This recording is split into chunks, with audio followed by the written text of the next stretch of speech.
So before we dive into this video, it's important to understand this video was made possible by Uber. It was sponsored by Uber. However, the opinions expressed in this video are true and my own. So with that being said, let's get started. What's going on, guys? We are back with Aaron Schildka. I guess that's just how we're going to do this. Yeah, we're never going to get it. This is part 4. This is the conclusion of this video series where we've been discussing the inner workings of 180 Days of Change. I think we've covered a lot in this series so far, and now we're just going to cover a few other things. And I guess we can start out with what's been the biggest success of the initiative? Well, I think we've really changed the story for many drivers from Uber doesn't care about me and like isn't thinking about me and isn't doing anything for me to Uber is trying really, really hard to build something great for me as a driver. And they don't always succeed, but they are committed to the driver community and to the partnership they have with drivers. I think shifting that story, which we're not 100% there, and there are definitely many people out there who don't feel that yet, which is understandable. But I think a lot do, and I think it's true. And so that to me is like the most important actual shift that's occurred through this process. I've seen the same thing through my YouTube channel. There are still people, like you said, that are not happy with the way things are. But I think you're definitely getting there. And the majority of people that have commented about 180 Days of Change, I've seen a lot of positive comments about it. So you're definitely doing something right there. One thing I'd say is, I mean, for all the people who aren't there yet, like neither are we. And I don't think that's obvious because we're like Uber, and so we're the bringer of the problems when there are problems. But I think internally at Uber, would be very, very hard to like know, but we are not satisfied with the experience that we're providing yet. We are extremely clear about how far we have to come, and we feel all the reasons why it's hard and why it's just an uphill process to build something that is truly amazing. But you are not alone in thinking that we have a long way to go. We don't always agree on what the moves are to make it perfect, but I think we definitely agree that there's a long, long way to go until this is the flexible earnings platform that I think we all want Uber to be. We've made great strides, but we got a ways to go. How's the feedback been in regards to the 180 Days of Change, do you feel, from drivers and then from riders as well? The overwhelming feedback has actually been very positive. And there are some exceptions that I'm going to talk about in a second. But I would say, we spend a lot of time making sure we understand how drivers feel, what their reactions are, and so forth. And I would say every single one of the chapters that we've launched has been followed by a strong uptick in positive feelings, sentiment, and so on. So that's great and feels really good. And I think everybody is very excited about that. Yeah. And then on the rider side, I think riders have either not known that we're doing the 180 Days of Change, or been quite positive because riders really care in general how Uber is with its drivers. And if they feel like Uber's treating its drivers badly or neglecting its drivers, riders actually really don't like that. I know for myself, and I'm sure for a lot of viewers, this is a lot to take in because for so many people, they really think there's nothing to this. You simply make a couple changes and you're done. I think this really helps show everybody how much is involved, and it's more than just deciding you're going to do something, do it. There's a lot of research. This takes a lot of time. So I think you guys did great rolling out 180 Days of Change as quickly as you did. Because you've been on time every month, and every month we've got some pretty impressive updates. So. There are some tired people behind that, but yes. I mean, the team honestly has done an amazing job. Like there are an incredible group of people, and there are many of them who have just been hustling and working so hard to make this happen. I think they're very passionate about it. And it's been really cool to see it well received. So I know that's just very gratifying for all of the people who are actually doing the work every single day to ship something great for drivers. Well, I definitely appreciate you taking the time to help us understand the inner workings of Uber and why things are the way they are and why we don't just increase rates or, why we didn't just, add a new button to the tipping feature for 10 driver destinations. Yeah, you know, My worst that's nightmare. one that, I mean, I honestly, I had no clue about that. I never considered that. You got a bunch of drivers out there and they all want to be somewhere at a specific time. It could really make things complicated for passengers to get rides, at which point if a passenger can't get a ride, you know, it creates definite market problems. So I understand the whole lot better. Hopefully the audience does as well. Have you integrated any feedback that you've gotten from drivers into the new features for 180 days of change? We have, but we also have a lot more coming. So I don't think it's obvious just like what the process is to build one of these things. That could be cool to kind of share with your audience. Like, let's take something really easy and simple like tipping, seemingly. And let's take that example. I think we talked about it at another point where, you know, people don't always know that you can enter a custom amount. And so the question is like, how quickly can you fix that problem? So first, remember there's like 20 other tipping things that you got to compare to figure out like where should we spend our resources. Then you have to redesign the screen. And when you're redesigning the screen, like it's not like there's an obvious place to just add like another big button, right? And so that takes some time. Then likely you made a bunch of changes and you kind of really want to know what the impact of those changes are going to be before you like roll the thing out. Definitely. So you probably want to do a little research, ask some people, get some reactions, check it out. Then you probably mess some things up, so you're going to change some things. Then you need to build it, right? And you need to build it on iOS, you need to build it on Android, and that's just if the feature is just in the US. If it's everywhere else, you need to make many other localization adjustments to deal with language and so forth. Even in the US, you have to do a bunch of language work. Then you have to actually test the feature to make sure it's not broken, which is, like at our scale, given the number of different use cases, a pretty large ordeal.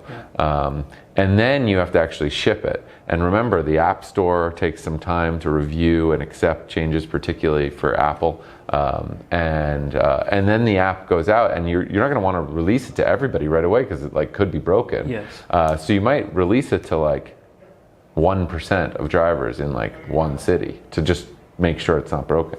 And then you slowly roll it out. So that whole process for a very simple change could take a significant amount of time. That was a good piece of information, you know, sharing why it takes so long to get some of these features. And even better than that, a lot of people have always asked me, why does Uber only roll, why does like a small portion of people in San Francisco have this feature in the app, but the rest of us don't? Why does it take months to roll it out? Well, I mean, imagine what would happen if there was a bug that didn't get caught and you just rolled it out to the entire country.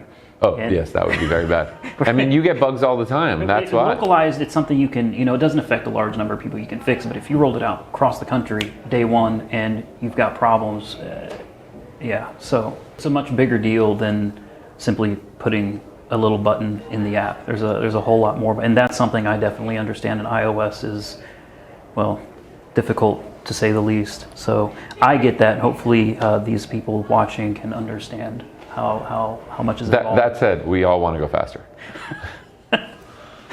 I'm really excited to see what's going to be coming up in the future, which is one of the next questions. What is the future post 180 days of change? Because we're coming up on the final month here. So what next? So one thing you'll notice is that we haven't been telling anybody what's next. I know. And there are lots of reasons for that. One is that if you've noticed, every single time we've launched a new chapter, there has been, let's say, a response by other players in the market. And so I think for us, it's really important that until we're ready to launch something, we keep it close to the chest. That's not always true, and I would actually way rather just have a very open dialogue with the entire driver community about what we're planning, but for lots of reasons, and most of them are really business reasons, that's not always possible. So I'm not going to tell you exactly what's coming. But I would say we're excited about the next sort of culminating steps in 180. It's probably not going to be the, glorious thing that a whole bunch of people are hoping it's going to be from a rates perspective. But I do think we have a bunch of other important fixes to release that we're excited about. So that's one thing.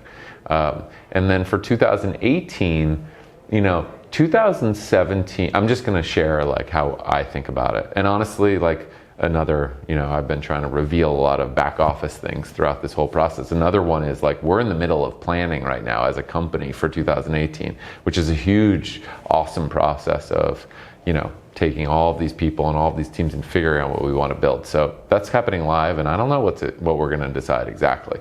But I'd say the way I'm thinking about it, and I know a number of other people are thinking about it this way, is 2017 was very much about like listening and fixing, right? And it was about change as a result.